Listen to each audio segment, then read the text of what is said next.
You ask Tiger to solve.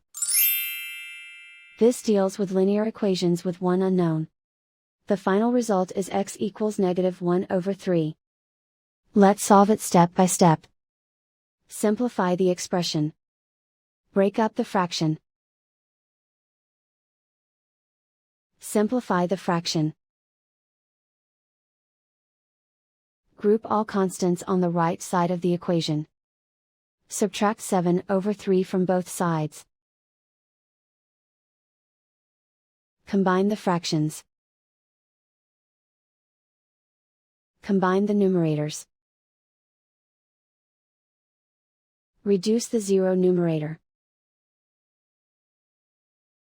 Simplify the arithmetic. Convert the integer into a fraction. Combine the fractions. Combine the numerators. And so the final result is x equals -1/3.